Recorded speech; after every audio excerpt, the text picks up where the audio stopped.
As reported, will continue to be supported by several of our primary revenue sources. These include real estate, earned income, local and property transfer taxes, permits, alarm fees, pavilion rentals, park and recreation registration, rent, interest income, and quarterly reimbursements from other township funds. The general fund expenditures focused on providing the day-to-day services residents rely on. Significant expenses during this period included police, fire, EMS, and Malvern Library contributions, vehicle maintenance and repairs, highway materials, and building maintenance, tree removal and other public work operations, legal and engineering services, park and recreation programs, events, and facility maintenance, insurance premiums, school, real estate taxes, and other routine expenses. For the capital reserve fund, the expenditures included approximately $3,500 for engineering services and electrical work to install the power supply for the new vehicle lift in public workshop. For the infrastructure sustainability fund, was used to continue the township's pond maintenance program, including treatments for the upper bow tree, lower bow tree, Marydale, and Pinot ponds. This fund also covers the water quality sampling performed by as part of the township's ongoing environmental monitoring efforts. Were there any questions regarding the treasurer's report? Thanks, got any questions on the board? No. One thing of note, Peter cannot vote tonight due to there being general fund expenditures included in legal fees related to the preparation of documents regarding the Hicks property and Paley Pike Trail. So, any questions from the room or the Zoom room on the bills? All in favor? Actually, I'll wait for a motion. Sorry, I was getting a little excited there. I move that we accept the receipts and approve the expenditures as presented in the expenditure register and as summarized in the treasurer's report. Thank you, Barbara. Your second. Second. All in favor of paying the bills? Aye. Motion carries 4-0.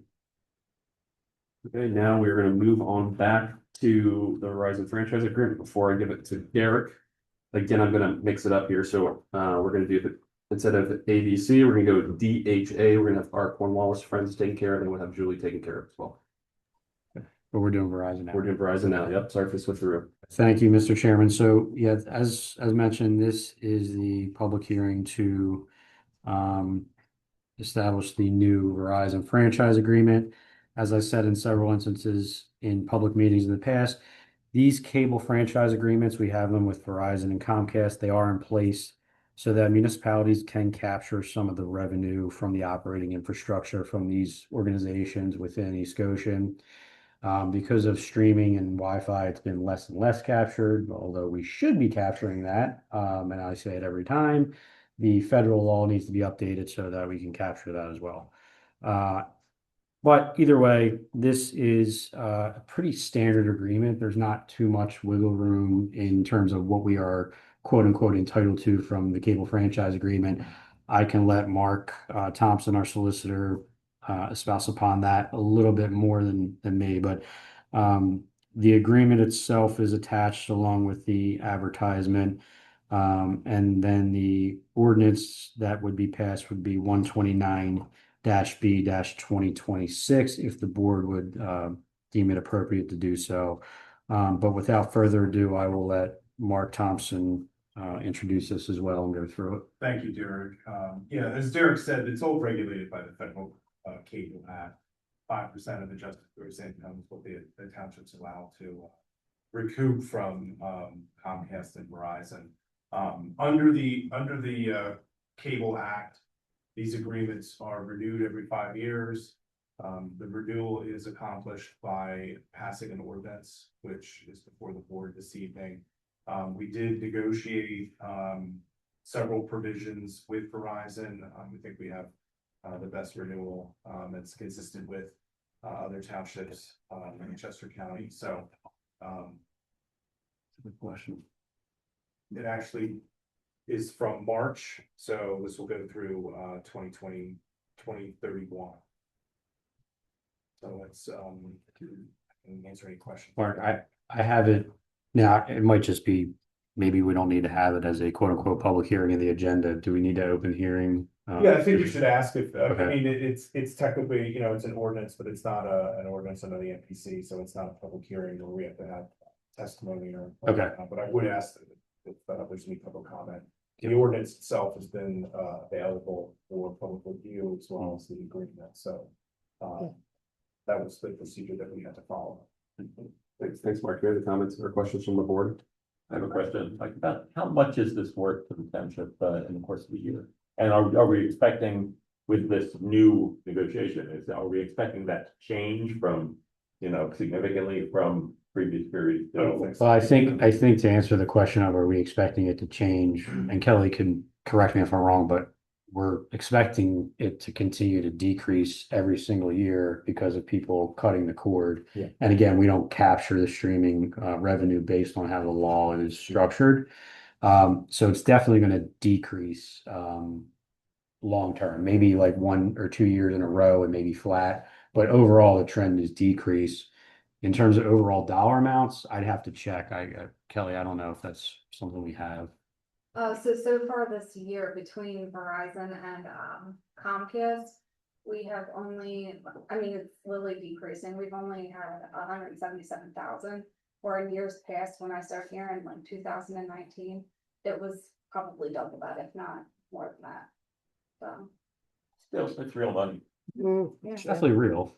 It's, the law was really from kind of a bygone area when there were smaller cable systems and the township was involved, I think, showing everyone that wanted cable service was being provided good cable service, so there's provisions in here that, you know, would apply in those situations and we would probably deal with. I think we're working off a law that was passed in 95 or 96 is what I think it was, Federal Communications Act. Right, and it deals with, I mean, cable was before that, it was Yeah. another 10 years before Yeah. that, so. I had Pop Vision growing up. It was fun. I have a question. I didn't see anywhere when I went through this. You mentioned that the law was made so that everybody who wanted cable could get good cable service. But is there a provision with Verizon to provide cable service to the underserved or those who can't afford cable service? I know Comcast offers something for those who are extremely low income to provide cable service. I'm not entirely sure. I mean, I just didn't see anything that spoke to that, and I was curious. I think that now, I think that's more of a direct company to customer thing. So that's probably, I don't know if that was, I would check the Comcast, but I don't think those are spelled out ever in the cable franchise agreements for the municipality. I think those are something that specific companies do have, but I think it's more of between the customer and the resident itself. I don't think we've ever put those, I don't think it's ever provisions in the cable franchise agreement. There are certain public benefits. Obviously, we have cable channels that we can use. There's provision to public buildings, libraries, and things of that nature, but nothing concerning like individual like aspects of how much people would be paying for. There was actually, I remember, I don't know if this was the last time I've been through this or there's, because I've been through a lot of these processes where something came up where, you know, can we control the amount of, you know, that the Comcast and Verizon are charging? Because I think at the time there was, you know, a lot of news stories about how it was skyrocketing. And I remember at the time, you know, there's absolutely no provisions. I know you were asking specifically to low income, but there's no provision specific to any pricing or how they price to their customers. I know that for a fact. No, it's just what we can capture as far as that 5% of adjusted percent comment. There's probably 20 different things that are offered related to fees that they charge, but unfortunately, like Derek said, people are moving to different media outlets and ways of receiving that information. So cable is kind of something that's in decline. Thank you, Mark. Thank you, Barbara. Any other questions from the board before we open up to the public? Any questions from the room about the Verizon franchise agreement? Any questions in the Zoom room? With that, I'd entertain a motion. Mr. Chair, I move we pass ordinance 129B 2026, authorizing the township manager to execute the cable franchise renewal agreement with Verizon Pennsylvania LLC. I second. Thank you, Ann. Thank you, Larry, for the second. Go ahead and call the motion. All in favor? Aye. Motion carries 5-0. Okay, we're gonna go ahead and move along, Gordon, and Derek and everyone else to the Cornwallis Drive 949 and 951 lot line change. Thank you, Mr. Chairman. I'll hand this over to Kelly fairly quickly since she was more involved than I was on it. But from my understanding, this is a fairly simple lot line change that we're doing here in order to make the lots from an area and bulk standpoint more conforming to the regulations of that zoning district. And I will hand it over to Kelly after that. All right. Good evening, everybody. So these two lots, they're two existing parcels, both with single family dwellings. They're currently like parallel lots that don't meet the width requirements for the district.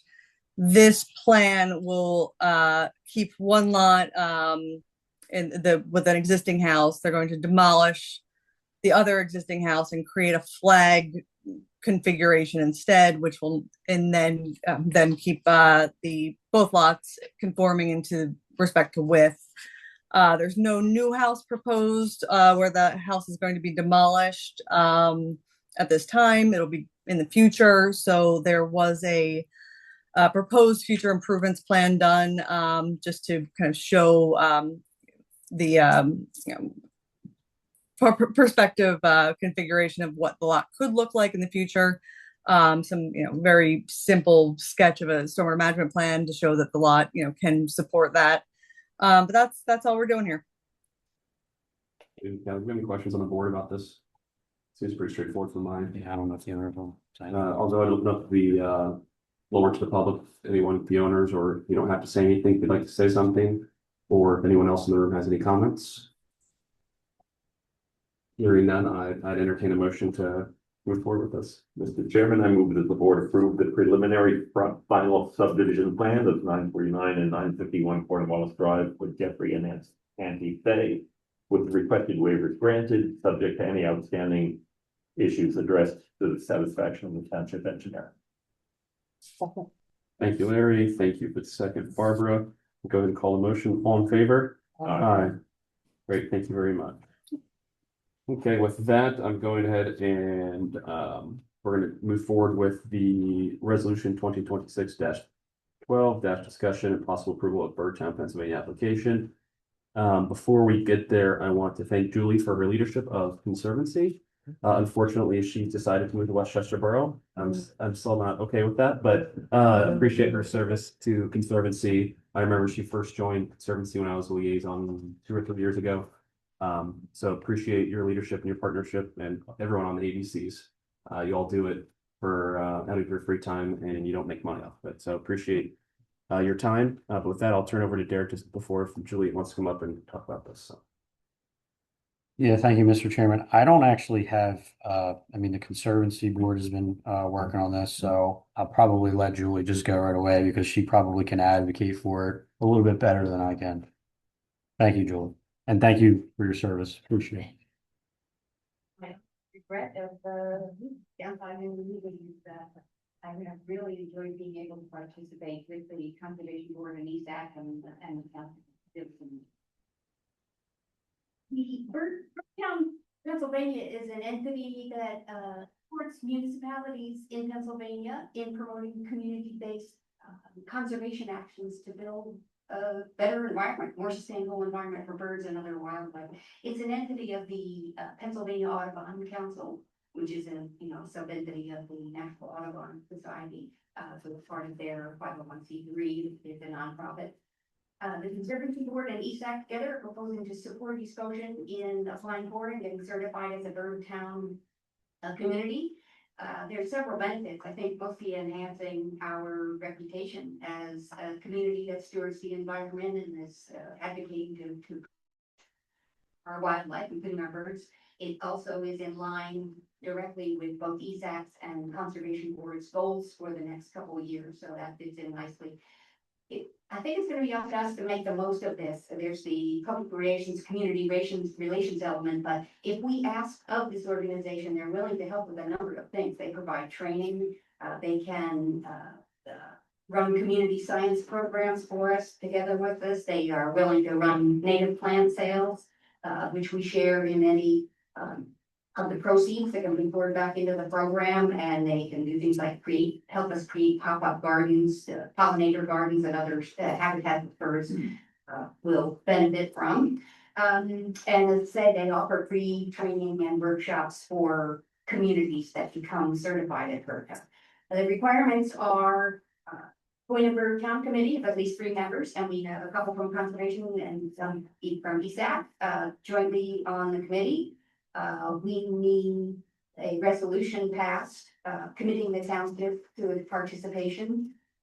Submit an application to the entity, of which we have, Sue and I and Bob Murray from ESAC have prepared a draft that we will happy to circulate. It's pretty long and detailed, but great reading on it. After we submit the application, assuming the the group passes the resolution, we submit a one-time application fee of $100, and then annually, once you're certified, there's a review in January. You provide a report of activities that completed and goals for the next year. So if you do agree and we're moving forward, really the steps are to review and finalize the Bergtown, Pennsylvania resolution. The July, August timeframe. They accept applications rolling on a monthly basis, so whenever we can get there, we can get to it. Submit the application fee. We submit a draft application for your review and simultaneously to the committee at Bergtown, and they review our draft and help us punch it up if it needs that, and then hopefully we'll be certified. The folks there think that we have a number of programs in place that'll get us into the first level, and we can build over the years to things that become a gold star community, if that's what the township wants to do. I have a summary if you want to pass along there. That's kind of the bullet points we can just look from, and the draft resolution is attached. It's very similar to the one we've seen for Tree City, USA. Kind of committing the township to participate in the process. I think we had this in our packet. We have this in our packet. Okay, thank you. I think Julie, with that, I'm going to turn over to Ann, see if she has any comments. Well, I am sorely going to miss you. Just so everyone knows, Julie is an extraordinary chair and has done an amazing amount of work. And I can't tell you, we have minutes the next day. And you will be sorely missed, but you will also be brought back, I'm certain, for certain things. Good. I'm counting on. But I do want to thank you very much. Thanks. Thank you. And any other comments or questions from the board? This looks pretty straightforward to me. Nice work on the application by all who were involved. But no other board questions, open up to the floor in the room, see if there's any questions about this. Seeing none. I have a question about it. Like, what are we doing this evening? Do we have to approve this? Yes. Okay. Yeah, should we, see if we have any other questions in the room or Zoom room. It's resolution 2026-12. Yes. So with that, Larry, if you're wanting to make a motion, I entertain it. I still moved. Thank you. Do I hear a Second. Thank you, Larry. Thank you, Ann. Okay, with that, I'm gonna go ahead and call the motion. All in favor? Aye. Motion carries 5-0. Thank you. Julie, you want to grab your copies too? Or is this an extra? While we're on the environmental topics, we're gonna go ahead and go to the next order of business, which is resolution 2026-11 ESAC pilot composting program. Eric. Thank you, Mr. Chairman. So this, again, was something we talked about pretty in depth at the June 2nd meeting. And this is a composting pilot program that was being advocated for from our Environmental and Sustainability Advisory Council. It would allow 50 East Goshen households to participate for the remainder of the year. I think how it would work was we would be partnering with a third-party company who would be collecting the compost, and the township would commit to splitting the cost with the resident. And that total cost for the pilot program for the rest of the year will be $2,500, which again, we discussed at the June 2nd meeting. And now that the board has had time to think about it and consider it, the resolution 2026-11 is on the table for a vote, and it would allow the pilot program to happen for the remainder of 2026 at the cost of $2,500. We are this year we budgeted for the ABCs a little differently, which is why we're kind of approving their budget as their expenses as we're going along here versus in the past where they had a budget on their own. Mr. Chair, I move to pass resolution 2026-11, establishing a composting pilot program here in East Goshen for the remainder of 2026 with a cost of $2,500. I second that. Thank you, Barbara. Thank you. And before we move forward, appreciate you, staff, working together on this. I also appreciate us having residents have some skin in the game and splitting the costs. I'm interested to see what the results come back on if this is actually scalable. I had two questions. I talked with Larry about this. The first question would be are you requesting will we have a list of addresses of people who are going to be participating in the program so we can understand if it's a community-wide, is it just a certain portion that was interested in it? Is it just want to see so we can gauge the interest on if it's just a certain part of the township who's interested in making this going forward, or if it's just something that's hyper local. And sorry, Mary, if you don't mind coming to if you know the answer to that, or I think what you're saying, I mean, we're gonna put it out to the residents and we will know their address. yeah, that's Put perfect. them on a map for you Okay. to show you, hopefully it's dispersed, I Yeah. hope, but. Yeah, you don't have to put on that. That'd be a lot of work, but just from the streets, it'd just be Yeah. helpful. And one other thing too, I talked with Larry is I would be supportive of this if we were to ensure that the people that we're trying to service are new people. It's not people who currently have a subscription and pause it and then Right. use the township Right. discount per se. We would hope to. I'm not sure we can specifically exclude them, but we certainly won't court them. Okay. Is it something that we can at least put on the application or people fill it out that if you currently have the service that? We can tell them that we're trying to increase interest in production. If they're already doing it, they're Yeah. already into it. Yeah. And by increasing community awareness, that might be enough to keep them, all right, I'm keep doing what we're doing and hopefully along with to it. Okay.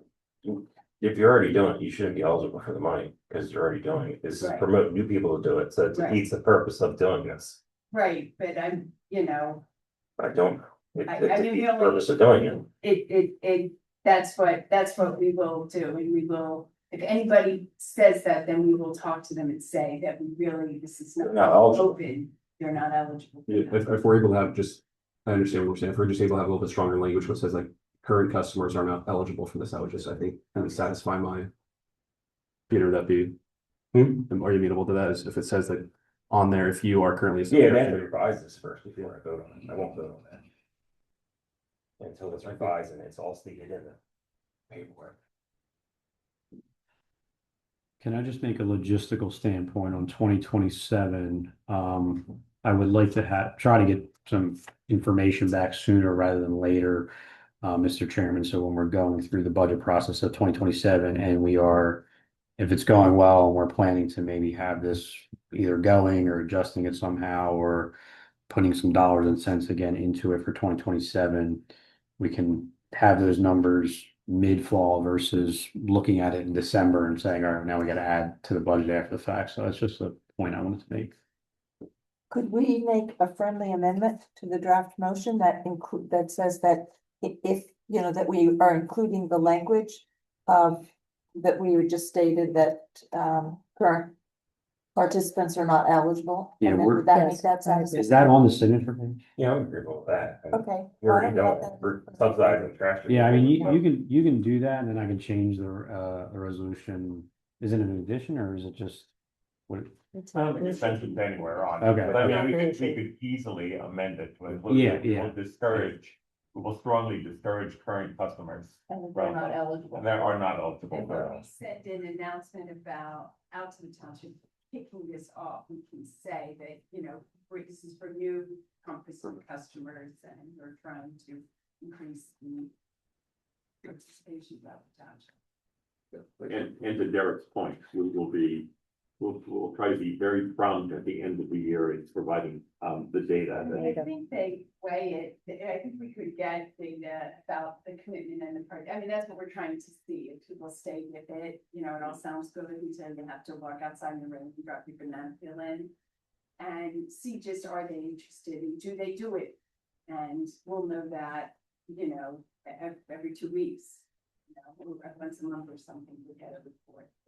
We'll be able to see if people are gung ho in Right. September, and if it keeps on dropping off, then we'll say that this is not something that the residents of the township are sustaining.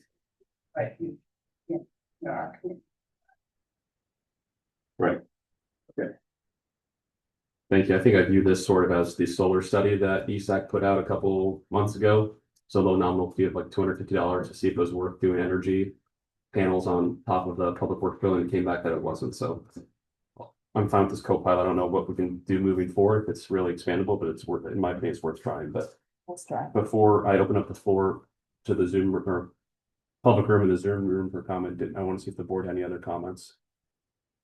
I just want to point out that, that Mary and Kim brought show and tell the buckets that the company provides, in case there are questions on, this would, actually work.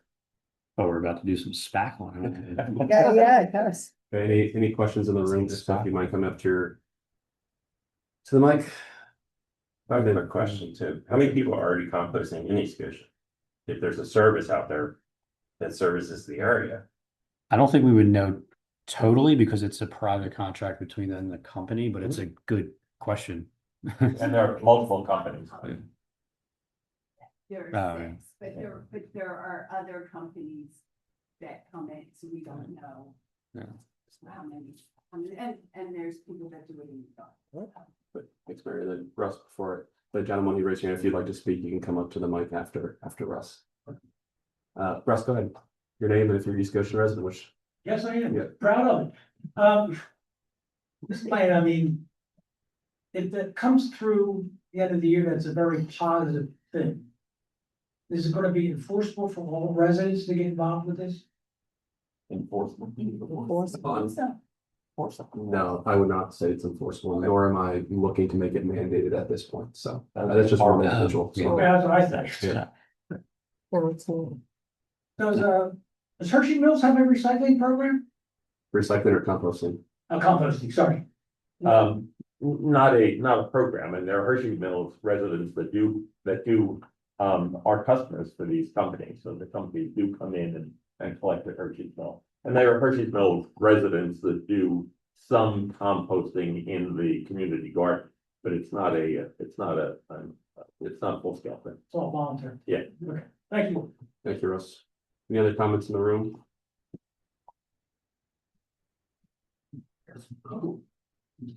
Good time. You just state your name, please, and if you're an East Goshen resident.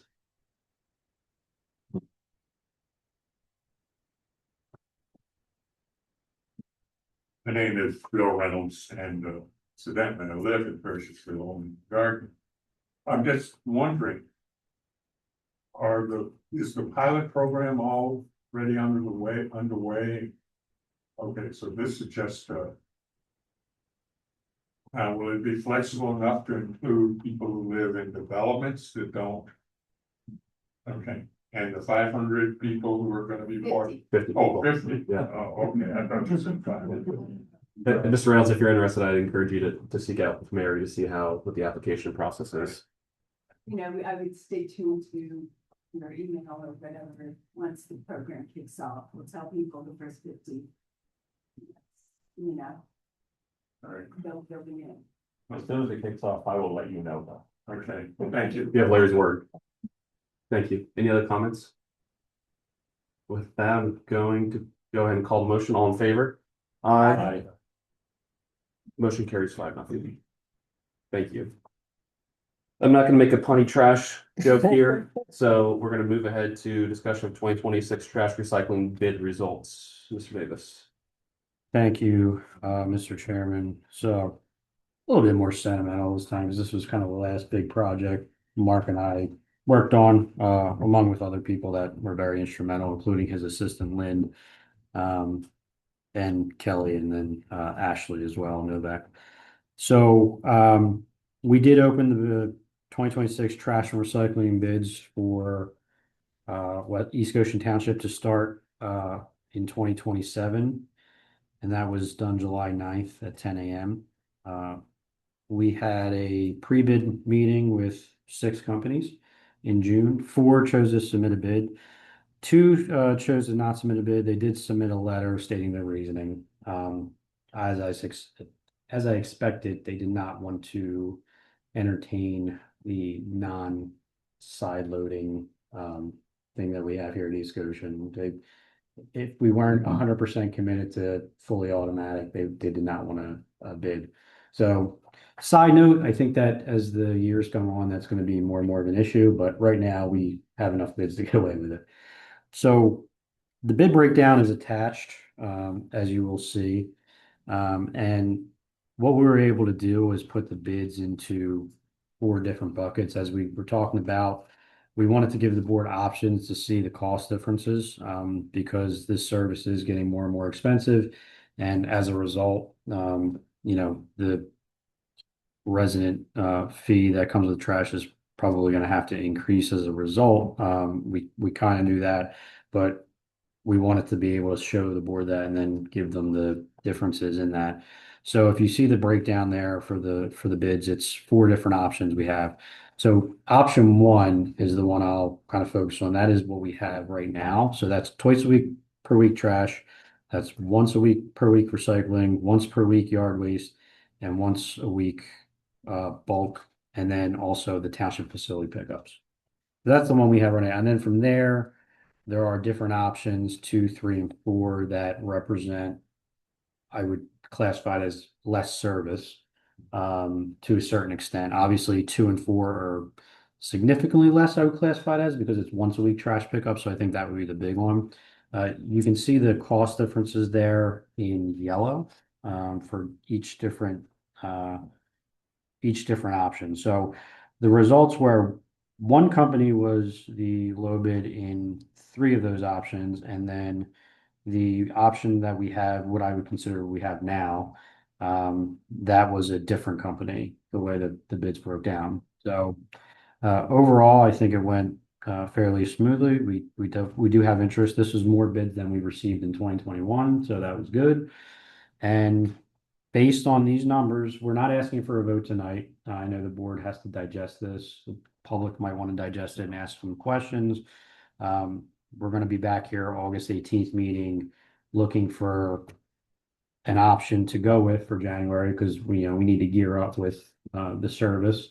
And then also Kelly needs to crunch these numbers and see what the trash fee has to be accordingly in order to sustain the trash and recycling fund. So a lot of information on this sheet, no voting tonight. So I would just ask the board to please take a look at this, do your due diligence, get in touch with me in the coming weeks, get in touch with Kelly, because there's obviously a finance angle to it. And yeah, we have some decisions to make. We have some financial pieces to work out, but it was, it could have been worse. I know that's not a optimistic endorsement of these bids, but it's just the fact that the service from a labor standpoint are increasing, the tipping fees are increasing. Yeah. So fuel is a big one. So it is just a service that continues to increase, and so we weren't surprised. So I'll let Just state the obvious. We're currently paying about $88,000 a month. Is that correct? Yes.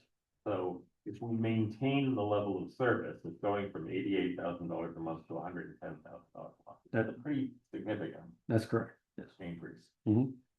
We would, and if we went with what I consider a slightly reduced, but it depends on what residents think, level of service, we could pretty much maintain the same level of costs, but we would be reducing our trash pickup to basically, that would be reducing our trash pickup to once a week.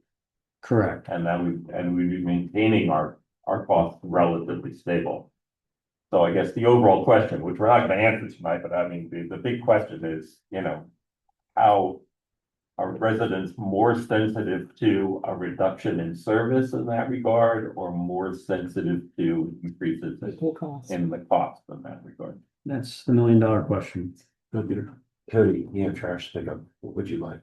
I spent all afternoon calling people, some that are in the crowd about this, so I would actually give this as an opportunity, if anyone has any feelings specifically as pertains to service. The other thing too of note that Larry mentions, we do have a different bed, but it's with a different trash company that we've never used before. So where I lean right now is I lean towards continuing the full service with the operators that we currently have. I'm just one vote. It'll come down to what our increase is versus what we pay now, and then what we will be paying. And then also,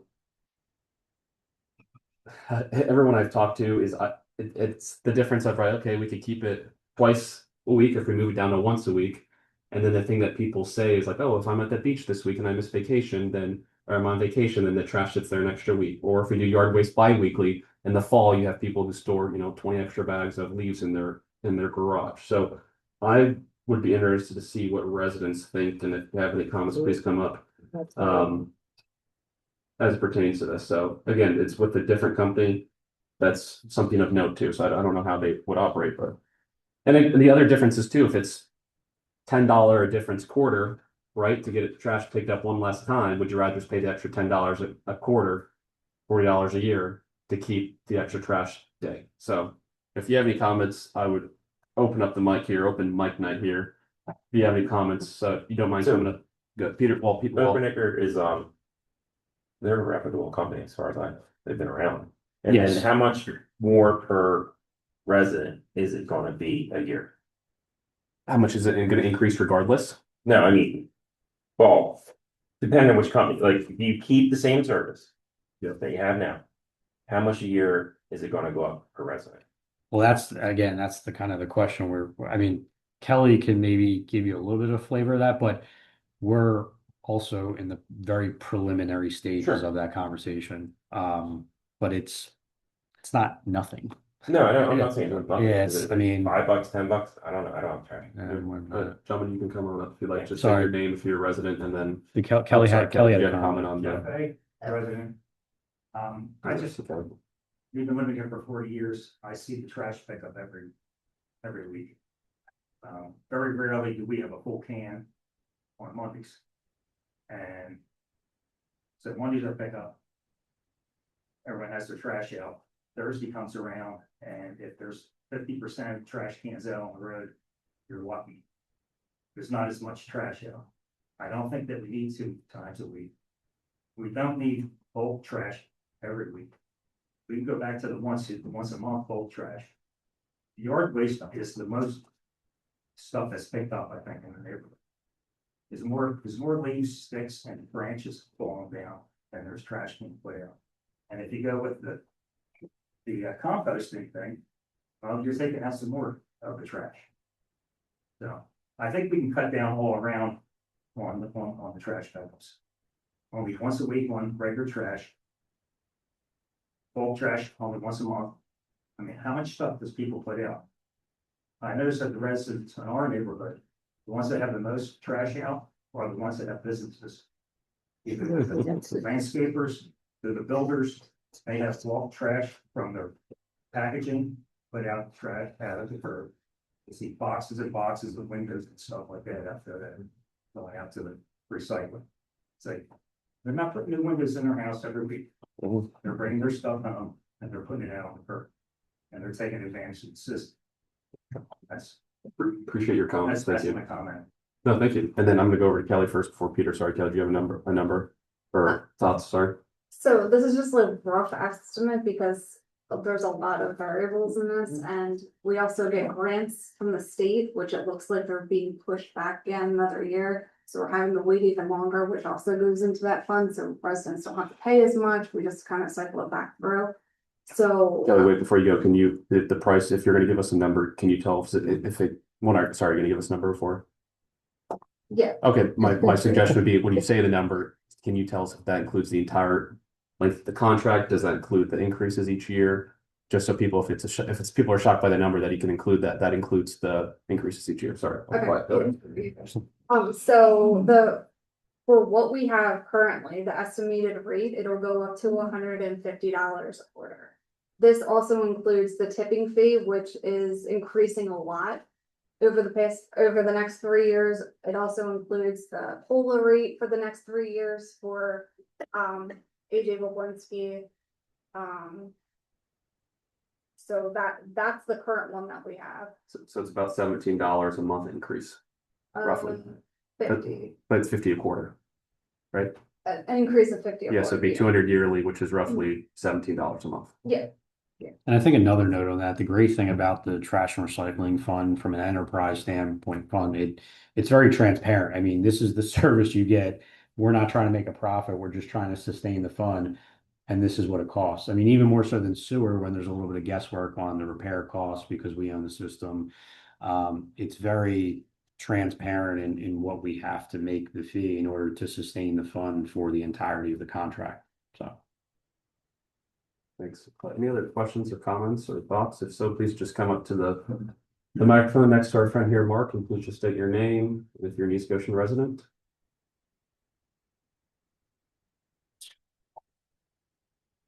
I'm Ken Flanagan from Marydale. I've been a resident here in East Goshen for just short of 50 years. So we've seen having been here that long, I've seen a variety of programs coming through. In fact, before I moved here, I came from a township, different state, where they had trash pickup once a week. It was unpleasant. Now, no one wants to pay more money, but it's not unexpected. If we look back at the two past presidential administrations, we both had periods of high inflation in both cases, which have hit labor and fuel particularly hard. As our landfill fills up, we should expect that. And Kelly, I think you said included the tipping fees. You know, the landfill is filling, and as that commodity gets scarce, those prices are going to go up too. Plus, in addition to that, this is a 3-year contract.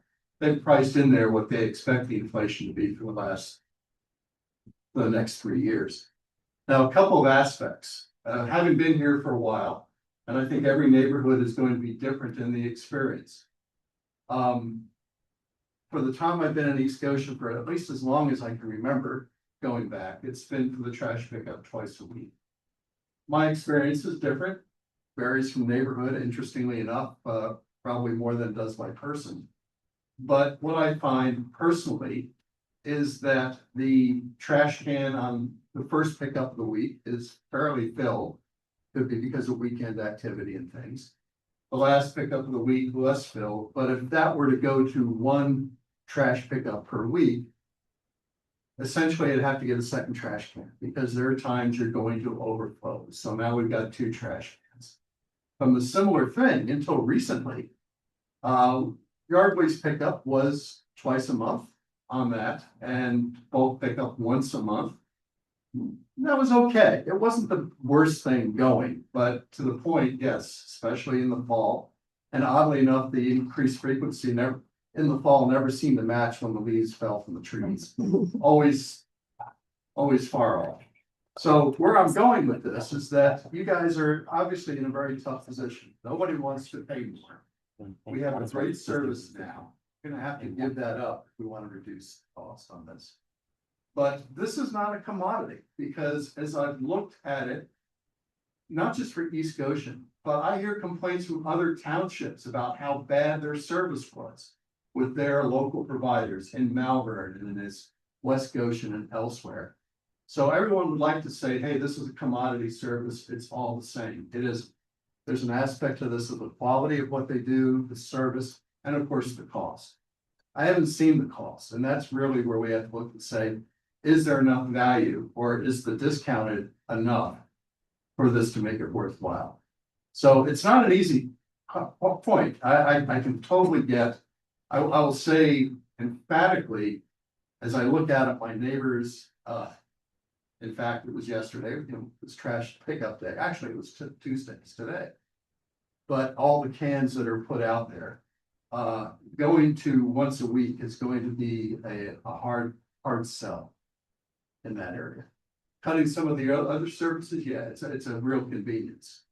So there's no clear answer on this. What I really am asking that you consider is that this is not a commodity service for the people in the neighborhoods there, that they kind of look at it and say, am I getting a good service? Am I happy with the service and the complaints? And I will say, enough pushing this, but Blazinski has been in my neighborhood outstanding. People have been very happy with that. When I compare that to what I hear from people in Malvern with, I won't say the name of the vendors that they've got out there, very, very unhappy until recently. So not a commodity, tough decision. I wouldn't want to be sitting here. Thanks, Kevin. Confidence. I believe the gentleman in the blue wanted to come up here, and then Russ, if you'd like to come up afterwards. You can just state your name, please, and if you're an East Goshen resident. My name's Andrew Casey. I'm not a resident. I'm actually from AJ Blazinski. I'd just like to say that I would love to partner with you guys in keeping their township clean for another 3 years.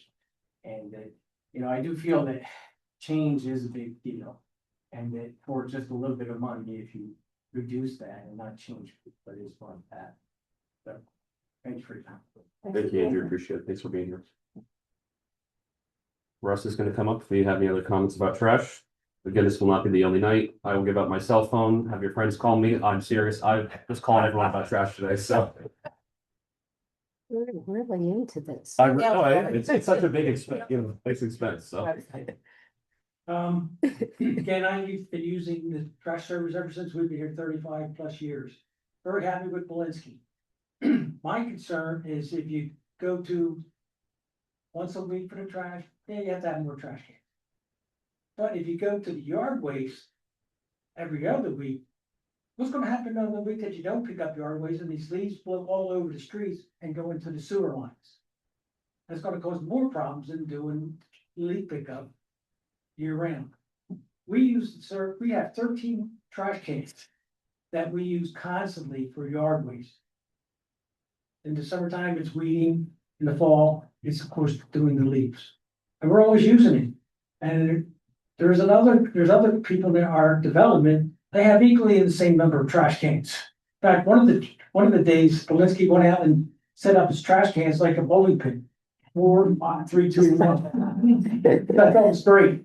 But I'm not opposed to paying more, because you're gonna have to pay more no matter where you go, who you go to, because 3 years from now, that company you might think is gonna be cheaper, he's gonna be more expensive.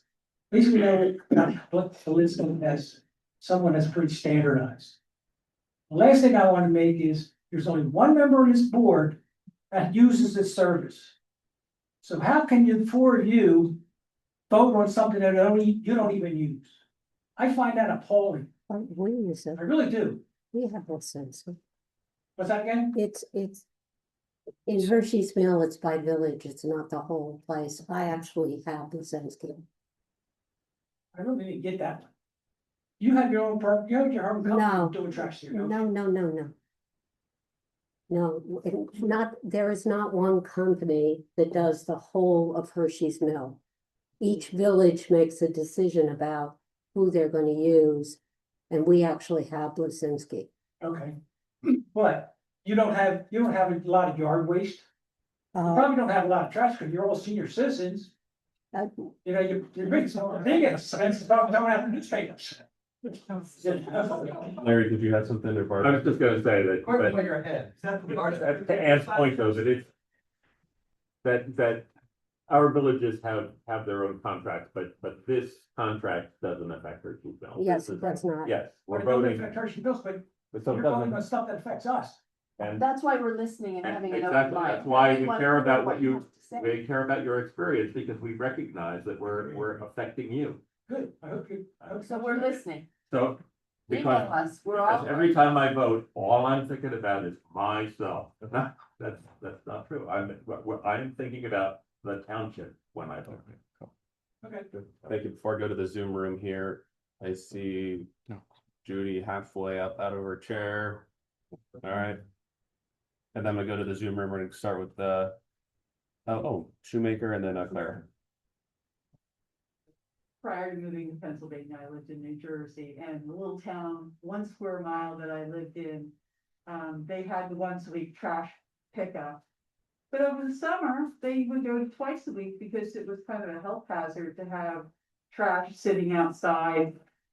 It was also a 1 square mile, and I think we had about 18,000 people, so, I mean, it was just very densely populated, so, again, to have that extra over the summer, again, I'm not sure how much, that's gonna really is renegotiating all these contracts that you worked so hard to put, get quotes on.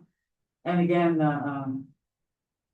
we've done the twice a week or twice a month yard waste was fine. Maybe we can work with the, ESAP to figure out when the leaves fall so that we could align the extra weeks in the fall with when they're needed, because I know that I definitely need some in December. It seemed to cut off at Thanksgiving, so, again, we get some better data, and get things to align with that. Thank you, Julia. It's my understanding that yard waste is picked up every week, even in December. I said it's my, currently, yes, yeah. Yeah, well, I mean, back when it was every other. Got it. Okay, I'm sorry. Okay, I was just like, wait, are you not getting service?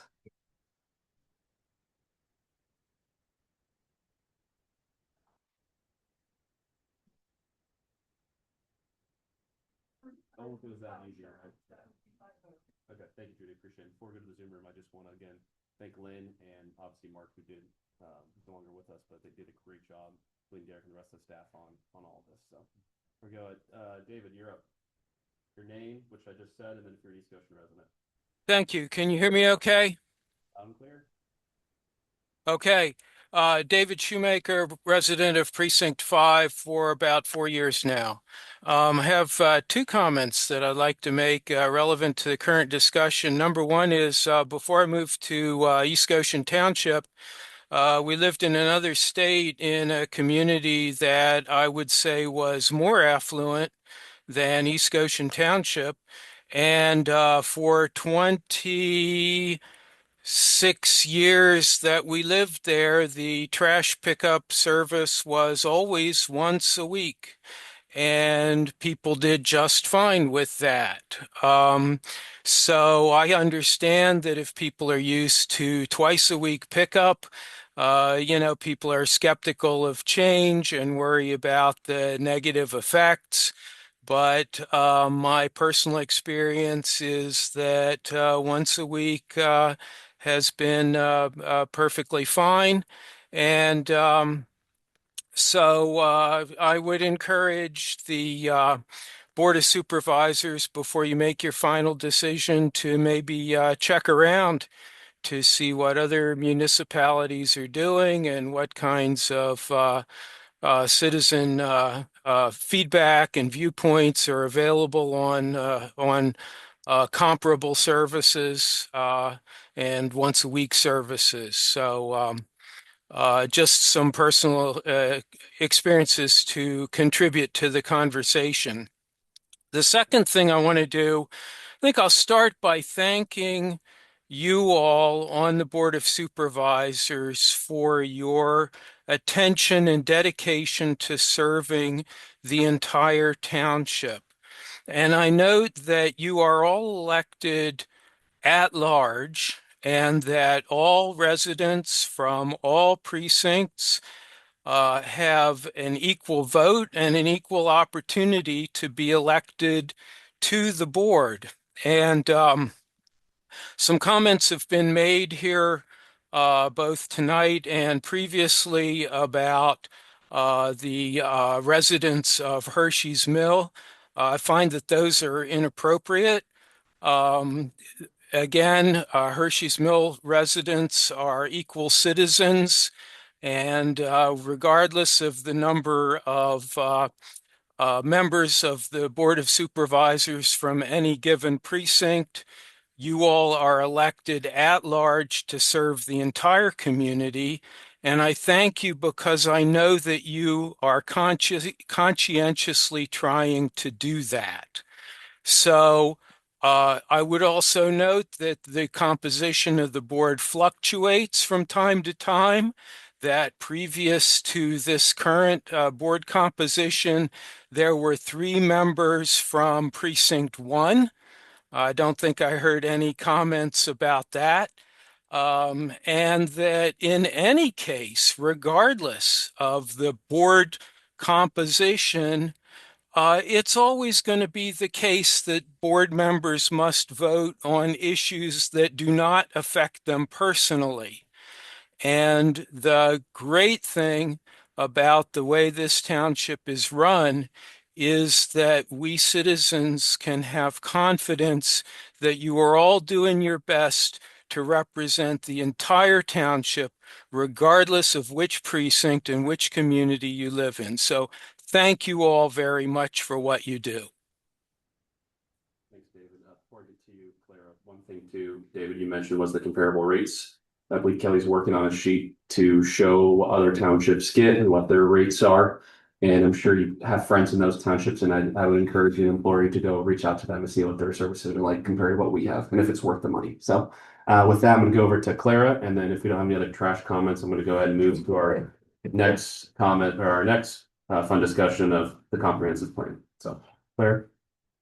Good evening. Thank you for allowing me to speak. My name is Clara Thorne. I live in Summit House, and I would like to remind everyone that East Goshen Township does include 2 large condominium communities, Summit House and Goshen Valley, and I have very little input into who collects my trash here in Summit House. But I realize that it is a shared expense, and we all pitch in. I would love to invite any of you to come over and see how quickly our recycling containers get filled. Also, reminder that yard waste can be composted. So any of you thinking about this composting program, just keep that in mind. I grew up next door in West Whiteland Township. My dad always had a compost pile in the backyard. He put leaves in there, he put grass in there, as well as all of our food waste from the kitchen. And we always had the least amount of trash going out on the street. So I think it's a great idea that we should absolutely consider and expand when it is a success. Thank you, all of you. I have just one quick question. You're debating other once a week, twice a week. What's the cost difference in all that? Yeah, I think And bulk and yard waste, like, yeah, I'm hopeful. Thank you, Claire, for your comments. I think as pertains, Kelly, for the next board meeting and in the packet, we can just have the differences of 150 versus if we went down to trash once a week with the new provider, what that difference would be. I don't know if you have those numbers. I don't know if I want to. I'd be more happy to entertain at least what the one would be, just so people can get an idea of So I can give you the roundabout number. ish. It's not exact. So the purple/pink one that has like, I guess, the least amount of services. Sorry, I'm just going to start because I don't think it's in front of people. What you're referencing would be trash once a week, recycling once a week, yard waste bi-weekly, bulk monthly. That rate would still be $120 a quarter with Optimaker. So there's a $30 difference in the quarter between the least amount of service and the current service that everybody has now. Thank you. So you're looking about $10 a month. Just to clarify, so that would be, and I'm prompting and I know the answer, but it's less per month actually than we're paying now. But we're talking about an increase. Can we just explain why? Because I think that question may come up. it's a lot less service. Yeah, it is a lot less service. It's just the amount that they bid. So the only difference between Blazinski and Optinaker, the cost wise, is just what they bid in general, and it's just the polar rate. That's the only thing that is the difference between those amounts. But we'd still be looking at an increase mainly because of the also, even though that's the least amount, the tipping fees and the ancillary costs that come with that still necessitate an Other fees are increase. still Yes. locked in, these are locked in rates, the only variable between these contractors is just the rate of the bid. Thank That's you. it. Comments? Glenn, do you want to come up to the mic real quick? Sorry, I'm making sure everyone gets their exercise in tonight. Thank you. Just, we have a large Zoom audience, so I want to make larger than normal, I guess, so. We'll make sure they can hear. Glenn Smith again, East Coast resident. You go to one time a week, you're still picking up the same amount you would for a whole week, that means there's gonna be more trucks on the road? And are they gonna be able to pick up everyone? Good question.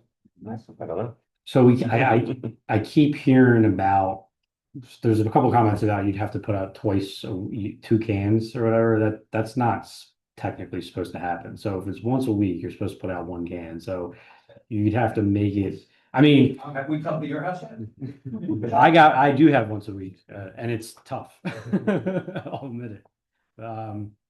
But anyway, so if it goes down to once a week, now I will say Blazinski takes a lot of stuff. So I'm just saying from a technical perspective, when you're starting to put multiple trash cans out, that becomes an issue per the contract. That's all I'm saying. Now, whether they do on the streets, Where's the next thing? People don't wanna keep their smelly trash in the garage next to their house, and leave the cans out, shoot all week. Who's gonna supervise that? Who's gonna crack down there? Who's gonna find those people? That's more money you gotta spend. So Glenn, I take it that you're part of the trash with the same service we have now? So, Yeah. okay, I was just curious, well, just based on. $100 more, it really is, and we get great service, thank you. I've never had a problem, my wife's never had, my neighbors never had a problem, but I rocked the boat. Thank you for your opinion, I appreciate that. One other thing, you got the yard clippers, what do you call it? Yard waste. Yard waste, you got the whole stuff. Yard waste, does it have to be every week? Can we find a central place where we can put dumpsters, people can come and dump stuff, save us some money? I think. Cut down on that stuff? I think they did that once before here and they ended up throwing trash in it. well, no, they did it with recycle. It's Yeah. more so central plate. I haven't heard of many people having yard waste drop offs. I'd have to do some research. There's certain townships that do have recycling drop offs. They had it here at one point. I remember talking to Mark. Apparently, they were throwing too many things in there that was not constitute recycling, so they stopped it. But that was before my time. I don't know. But I don't know of any townships that do centralized yard waste drop off. I thought, well, a few bucks is a few bucks, but it's gonna go up no matter what. And someone's gonna be pissed off at me up there. As my dad said today on the phone, when I called him, he's my neighbor a couple of houses down. He said, people are gonna be upset that the prices went up, but at least the service is the same. But you want people upset that prices went up and their service back up, so. Let me throw something else out there. We're mostly the older generation here. You don't have kids. We're not putting out diapers. You get young people coming into the township, they got diapers, those things are gonna sit there and they're gonna rot the whole out. A lot of us have dogs. That dog, they sit in our garbage can for a week. I know what 3 days is not. I've got 3 dogs. Middle of summer, it's 100 degrees. You're gonna go a week, smell, your neighbor doesn't want to smell. At least, I'm lucky enough that my house isn't close to someone else's, so it's the house next to each other. And then you're gonna get problems with people fighting. It's pissed off. Thanks, Glenn, I appreciate it. I think too, as it pertains to no matter what our increase, the rates are gonna increase. The township, we're gonna be diligent in making sure ratepayers see the letter well in advance. And that there will be a social media campaign and email campaign. I know we're gonna talk about Dandelion here shortly. But we'll make sure we're transparent on notifying people, especially people on fixed incomes, understanding the affordability issue and making sure that hopefully by January you have an understanding and an idea of how much it will be up. Well, you will know, but we'll just make sure we'll do letters and make sure every mode of communication is taken care of. So with that, I'm gonna close the discussion on trash. I got one other question, real quick. I I want want Peter then. to keep moving too, but you're from Blensky. Yeah. What do you see most, what is overall? What do you see from all these different scenarios? So Andrew, sorry, I'm gonna have you come back up here just because we do have some people. Since you're here, I just want to ask you, like, you deal with all the townships, so what's the one? I do, I deal with 38 municipalities, but they're all different. The main thing that I see is when you change service, that really is a big impact on people. What they're used to is what they're used to. And like you said, having extra cans, putting that hardship on people to get extra cans and store extra cans, that is a hardship, rather than us going up a minimum, which is going to go up anyways. Okay, I just curious your thoughts on it. Yeah. Thank you. Come back in August if you guys want to keep talking trash. So we're gonna move ahead to, it's sit on that one all night, folks. We're gonna go ahead and move over to the comprehensive plan. And then, go ahead, Derek. Thank you, Mr. Chairman. So I've been working on this draft for the better part of the last month or so. Still not complete. I do have to tweak it. As you can see, there's some fill and stuff about the community that I haven't gotten around to yet. But again, as kind of we discussed, I've been talking to you individually. We've been talking about the comprehensive plan and secondary things pertaining to the comprehensive plan. So I thought it was about time we just got a draft out there and onto an agenda. This way, we're still keeping the process rolling. We're transparent about the process. And then the board can give me some input on what they think pertaining to the first draft that I have here, and we can tweak it accordingly.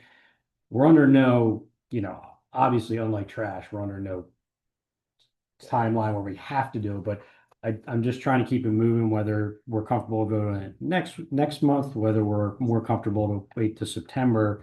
I just wanted to get this out there, get it in front of the board, and start having a conversation about not just comprehensive plans in general, but specifically our comprehensive plan.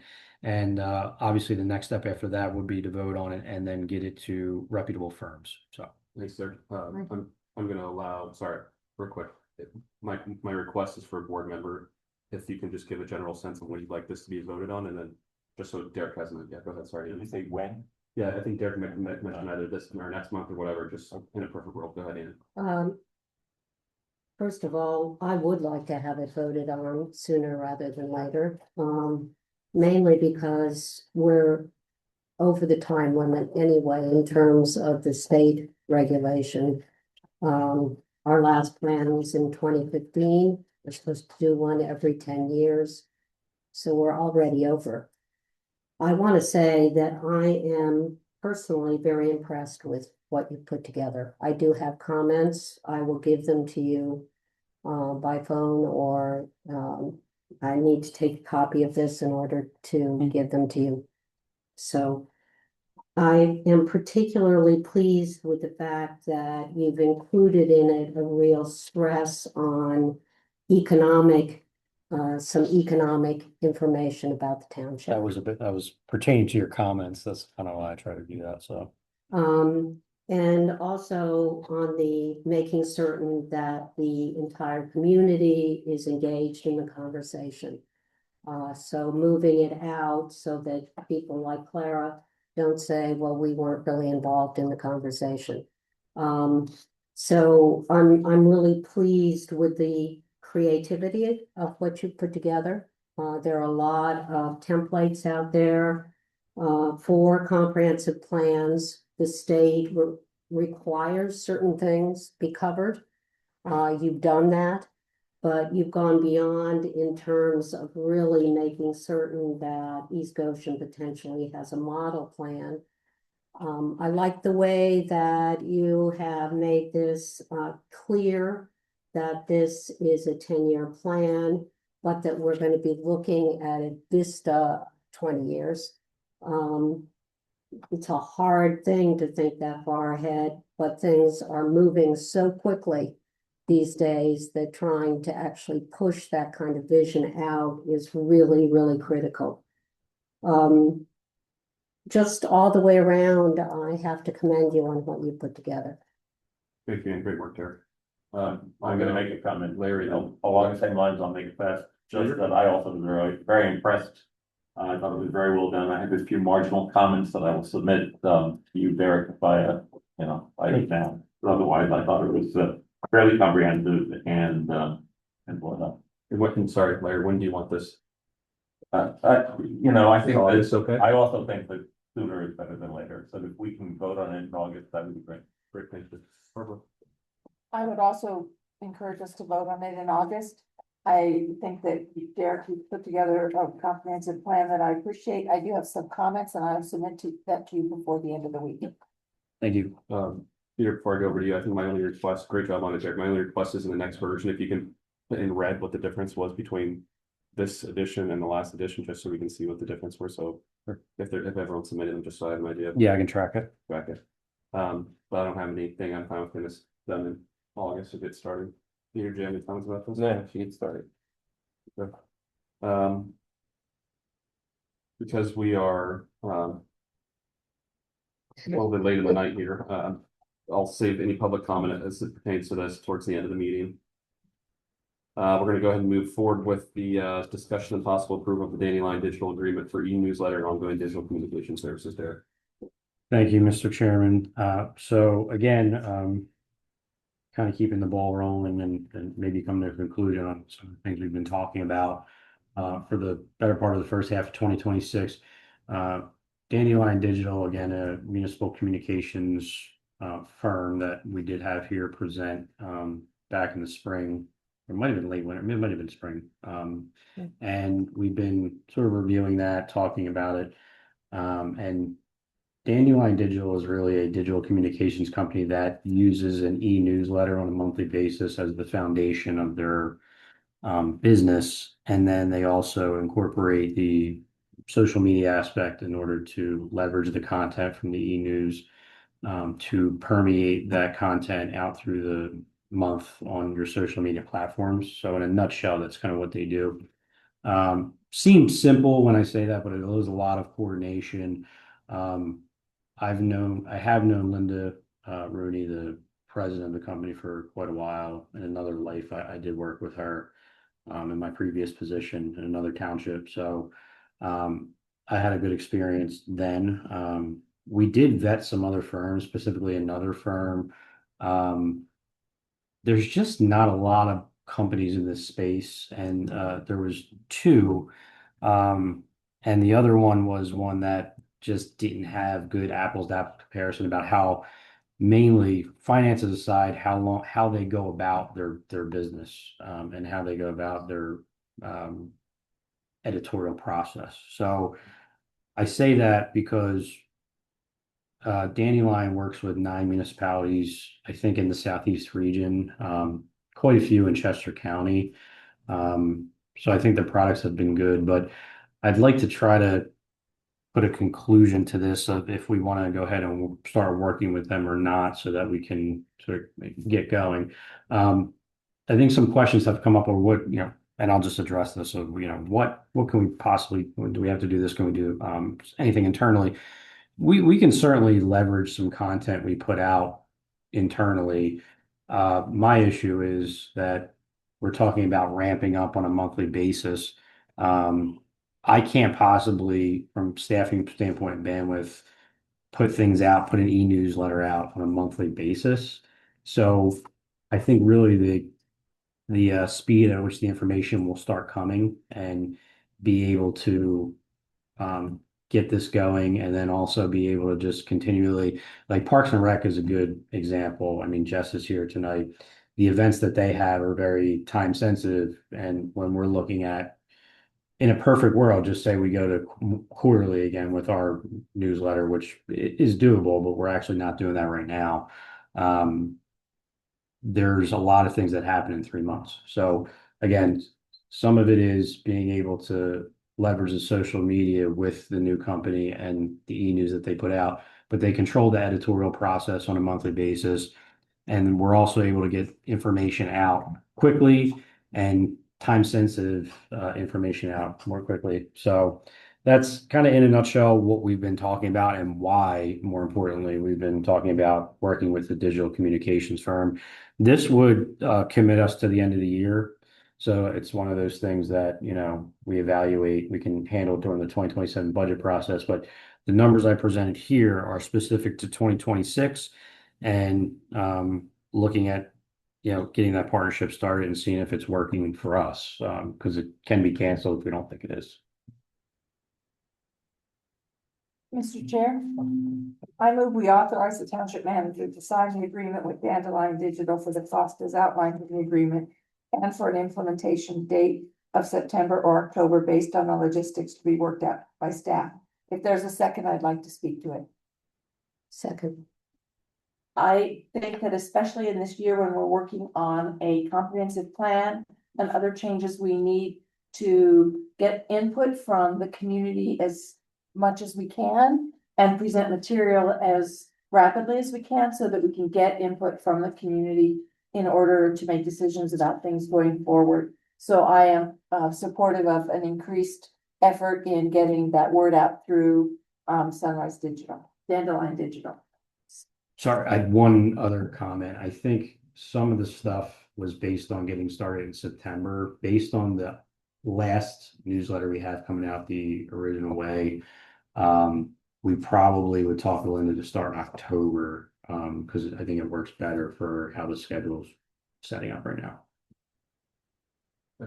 Thank you, Barbara. Do I, Andy, you second that as well? Yes. Thank you. You know, we talked pretty extensively about this. Did we have any other comments with more on this before I open it to public comment? Any comment from the room? Russ, you should just sit closer to the mic. I should. Probably get your own mic. Probably your mic next to you. So that side of the Yeah, There's podium by default. yeah, absolutely. Go ahead, Russ. With this dandelion thing, particular, what is the total cost? Maybe it was in that handout that you did, I don't know, we don't for a couple of weeks, and I didn't know you. So if we start in October for 2026, it would be 15,000. The monthly return retainer is 3,500. So you can times that by however many months. So if it's a year, it's 12 months. 3,500 a month, Yes. and would it be cheaper if we hired it in-house? With hiring a person dedicated to that service? So if it's the person hiring to dedicate to the service, no, it would be more expensive because you're gonna have to, I would need a full-time person. Yeah. So you're looking at a full-time salary and benefits and pension and all that. So no, it would not be cheaper. If we hire, if we were to do it with, as far as hiring a new staff member specifically for that. Guess that's it. We got something else, sorry. The board, we did discuss that as an alternative as well, Russ. Just for your awareness, we did discuss that as an alternative as well for this. Yeah, I remember hearing about So, that. yeah. Yeah. Go ahead, Peter, I saw you were on mute. No, we're just trying to get better public engagement and more information out, so we'll see how it goes. It works, it works, it doesn't, we can end it. Yeah, I mean, it's not like trash where we're, sorry, I'm trying, everything's coming back to trash. You know, it's not 3, 4 or 5 year contracts we're talking about. So I think like everything we do, it's, you know, it's sort of fluid and we have to see how it goes and if it's working for us, and that's that. Great, thank you. Any other comments from the room? Any comments in the Zoom room? Go ahead and call the motion. All in favor? Aye. Motion carries 5-0. Moving quite along here to the CRC watershed. Thank you, Mr. Chairman. So this is another Conservancy Board initiative. I don't know if the board, well, I don't know when we did this. No, I think Cody, Barbara, and Peter were around, but we did work with the CRC, the Chester Ridley from Watershed Group, on a planting at the Applebrook side of the park. Might have been 2 years ago at this point. I'm losing track, but anyway, so we did a riparian buffer project there. Thought it went fairly well. I think it continues to go well as far as the growth there. And this is along those lines, another 2 plantings, and the agreements for the installation agreements are attached and they're similar to the ones that we had for Applebrook. CRC is a great environmental organization. They help a lot. I work with them a lot on stormwater side of our reports. And we get to piggyback off of some things they do.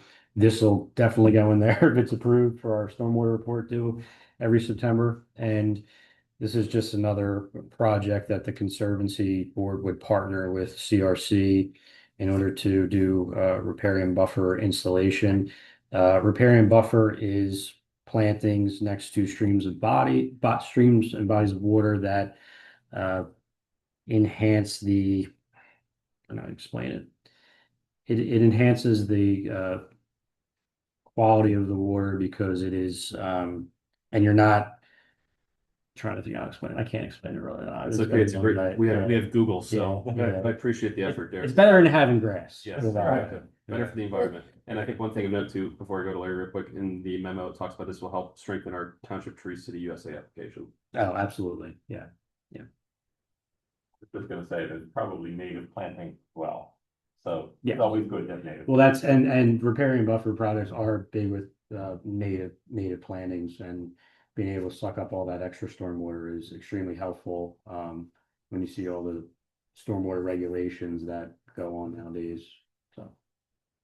Looks like a win-win. I'd entertain a motion to approve this agreement. Thank you, Barbara. Can you second? Thank you, Larry. Any comments in the room? Zoom room. You guys still awake on there? All right, we're gonna go ahead and call the motion. All in favor? Aye. Motion carries 5-0. We're gonna go ahead and move to the grass and vegetation complaint process going forward. I do want to just commend and thank both Derek and Mark, our solicitor. At our last meeting, we had a couple neighbors concerned about a property that wasn't taking care of their property and causing potential safety concerns in their minds. And Mark, you were able to get that taken care of in the property cleanup. Appreciate your work, and Derek as well. So. Yep. And also like to thank Kelly on Kraus on this one, because we were, again, particular to that specific issue of that was in the room last time. We wanted to go to the drawing board and see if we can come up with a way to have our grass and vegetation complaints go to a process where if we aren't getting a response, we can then take that a step further and be able to clean the property up ourselves. And then, if we needed to, lean the property in that whole. And I want to emphasize it's rare to have these situations, particularly comes up when nobody's living there or bank-owned properties. But anyway, we wanted to come up with some language to add to the ordinance that would allow us to do so.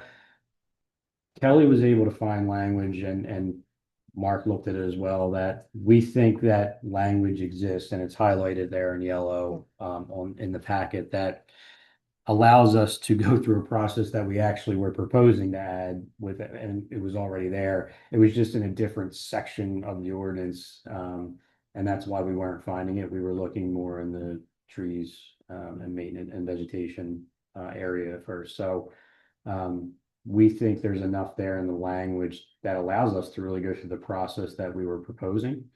So there's no real action. We're just letting you know that Kelly and I, the only thing that we'll do differently is and Kelly, you can jump in if you want, but the only thing is in the new year reorganization meeting, we will be trying to add a vendor to the fee schedule so that we don't have to do that in-house as far as if we have to cut somebody's grass, because it's easier to keep track of the financial side if we have a third party do it.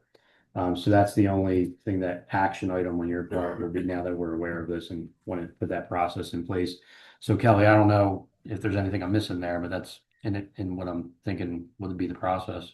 It would be. I also think it's worth considering possibly putting it out to bid, so that we're not choosing a landscaper that just may be questioned as far as price and cost and relationships or anything like that. It just helps keep things a little cleaner. But that would really be my only recommendation moving forward. Yep. So that is an option from a financial standpoint. It's not going to probably not going to meet the bid threshold, but it's an option if the board want. I mean, we could talk offline if that's something you guys wanted to do, but certainly an option. I have just a question for clarification. So what we're saying is that Mark, you believe that this general language about nuisance, it is fairly general. It is. We can apply to something which is really just overgrown vegetation and people essentially not cleaning up their property, then a vegetation theft. But you feel as if this is enforceable in that regard. In certain circumstances, yeah. And that wouldn't necessarily go on someone's property, it's telling you not to come on. But Right. if it was Yeah. something that was clearly nobody was living there and it was a situation that was causing a problem. Yes. Well, that's an important point, because I just to let the board know, this specifically is for instances where we know nobody's there. Because I don't feel comfortable in a situation, whether it's a third party or somebody in-house, I don't feel comfortable putting somebody in that position where we have an angry resident that's not taking care of their property, and God knows what they're going to do to the person that I send over there to take care of their property for them. So that's not a situation I want to be in. in that case, we would handle the process differently, but so it would only pertain to situation where we know it's vacant. Thank you. Thank you, Kelly. Thank you, Mark. All right, moving right along. Sorry, did the board have any other comments? Those farm. Yes, yeah. I know exactly where you're going with that. Got it. Agreement. Okay, we're gonna move ahead to the discussion of the fall schedule. Thank you, Mr. Chairman. So a little bit interesting situation here than we've had since I've been manager. So the first Tuesday of the month this year is prior to Labor Day. So we have September 1st. We have 5 Tuesdays. One of them obviously is before Labor Day. We have not generally met before Labor Day. We've come back, we've done the budget. After we started the budget process that Tuesday right after Labor Day. So I guess I'm just looking for input on how the board feels. Do we want to just stick with, we're meeting on September 1st and that'll be our first budget meeting as well? Or do we want to, we could still meet on September 1st and then just do the budget September 15th. That would certainly give Kelly and I a little bit more time to work on it. So I'm just, again, looking for general input since this is something that has not come up since I've been And Peter, manager. Us three are good with that. Are you good with the first? I can't be on the first. Can't be the first. Okay. Yeah. And that's a good point. A lot of people are still on vacation prior to Labor Day. So I just, No, I can't do the 29th. I think that for the sake of continuity and community involvement who are expecting meetings on the 1st and the 15th, that we meet on the 1st for general items that have accrued from Yep. August, meet on the 15th to start budget process. And I realize that not everybody can be here. I won't be here on Yeah. the 15th. I'll zoom in, Mhm. but and then that budget process can continue over to the 2 meetings that we would plan to have in October. And then we do have that, I'm not saying we have to, but we do have that 5th Tuesday to play around with in September if we feel that there's more something time urgent. is necessary. Yeah. I can't do. Peter, are you able to join via Zoom on the 1st? I don't think so. I have to check. Well, we're not doing budget anyway, if I'm Okay. hearing correctly, but we would meet for general business.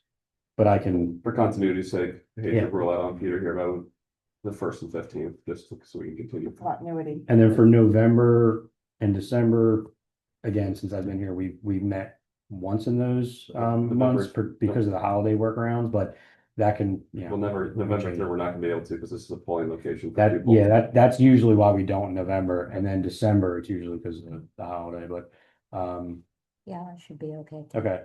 So we'll plan on the 1st and the 15th, but we'll plan on our first budget meeting being on September 15th. Thank you. Excited. Okay, I'm gonna move to any other matter. I don't hear anything. I'm gonna go to public comment and I'll allow for RFP comment, brief comments on RFP about the. Yeah, so I do have, yeah, we do, sorry, Barbara and I do have any other matter. I apologize. I know. You almost missed your shot, Derek. Go ahead. I know. So Barbara and I met with our Council of Governments group, COG, which was 7 municipal members that work together in the greater Westchester area. We are looking for to jointly work on an emergency response study. So as everybody knows, the fire ambulance, we're all in flux right now about regionalization and geographical responsibilities and how we can all work together and cooperate as communities that rely on these services, but they're not clean boundaries at all when you look at how it's divvied up. So we have, again, 7 municipalities we're working with COG well, 6 because Thornbury, I don't know. if it's Westchester participating. University. So, And Westchester University makes 7, yes, because Westchester University would like to participate too. So we did get some preliminary feedback on the numbers because they had went out to bid on, not bid, but they got some RFP back and some of the pricing came back and we don't need a vote now. We were gonna look at it for August 18th, but depending on the pricing and we can get back to the board on that specifically, and maybe give some rough ideas right now if we want, but we would like to have a commitment to kind of join COG in being able to look at this study and get going with it jointly. And the other factor is everybody is aware that our costs for EMS and fire services have just been skyrocketing, and this is a way of, is there, doing a study, is there a better way to for those costs to be managed? Is there any way to rein them in a little bit? And Yeah. Look, we could vote tonight if people are ready and think that this is important. We could ask for a vote. So I don't. We'd have to make a motion to add it to the agenda, and then I'd have to amend the agenda. But just to put that out there, but at least if people would say, yes, we would be committed to this, or. you have a ballpark number?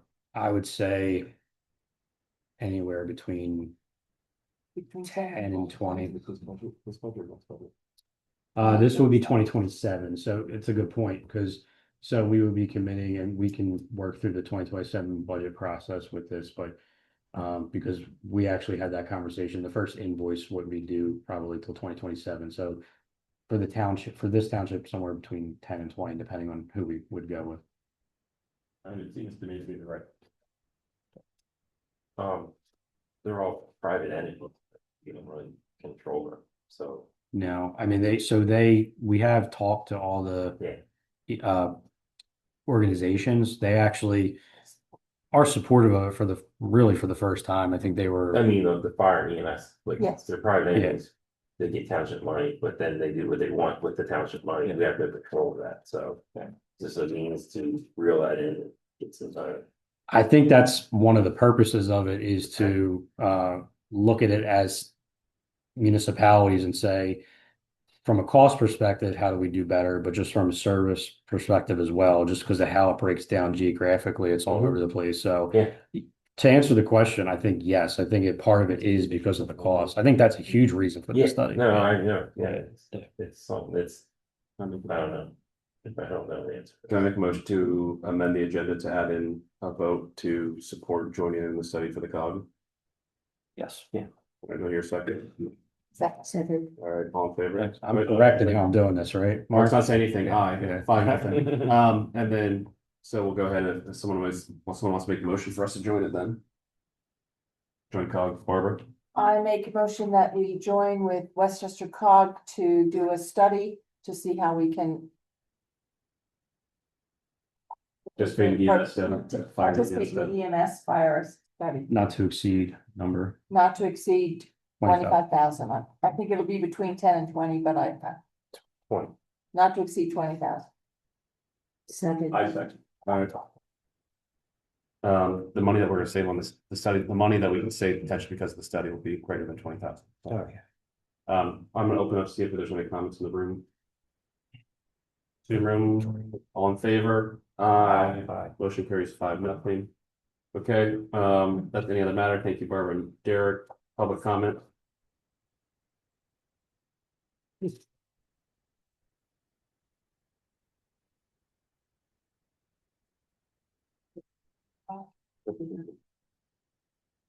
said that public comments would be on the comprehensive plan. Yep, because I cut that early, so go ahead. Right. What do you guys envision? Sounds like you're moving faster than what we originally told.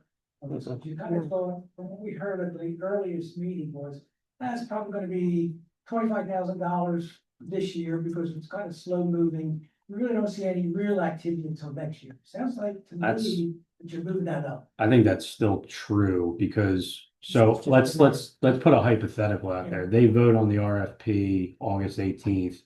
I then have to give it to however many firms that respond, and then they're gonna have to have 30 to 45 days, depending on how much I give them, to actually submit the RFP. Then when we get it back, we have to come up with some sort of process, whether it's a couple board members and whatever we do in that front to interview them. And as you see, I have a point system here and how to score them.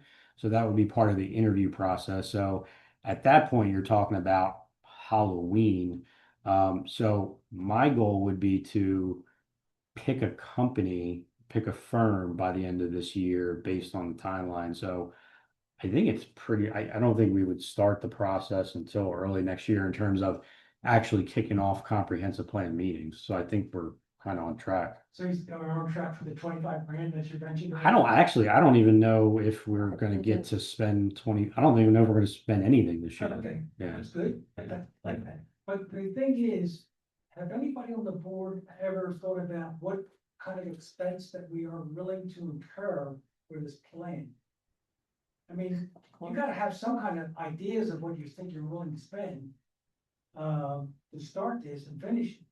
Or is that just am I too far ahead of you guys? No, I don't think you're too far ahead. I think that the board will, I think there's a general or standard of how much a comprehensive plan costs. I think if someone comes back, let's say the industry standard is 100,000, some comes back to 200,000, we're obviously not gonna be interested in that. So I don't know what that range is right now.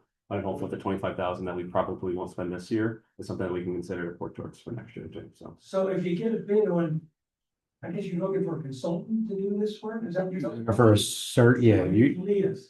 certified planner, yeah. It's not gonna be the same certified planner that did the last one. See, even in the mix. Nobody's in the mix yet. We have to actually approve a draft and then I have to send it out to qualified firms, but even if I don't send it to somebody, if I quote unquote miss somebody, it's publicly advertised, so I can get people in that are interested. So I can't stop somebody from being interested in submitting. Right now it's just too preliminary to answer that question. I lost my train of thought. We'll be close probably by the time you get back, Russ, so. Thank you. Public comment is anything else from anyone else? All right, I'm gonna go ahead to liaison reports. Larry, I think put you on the spot. Did you want to be very brief on the Planning commission. Yes. Very quick on planning commission. Planning commission met last week, approved a draft for its data center ordinance. I think they've done a wonderful job. They've thought through a lot of the details and as has already been mentioned, it's being submitted to the county and to the various APCs for comment. Eventually it will come to the board of supervisors.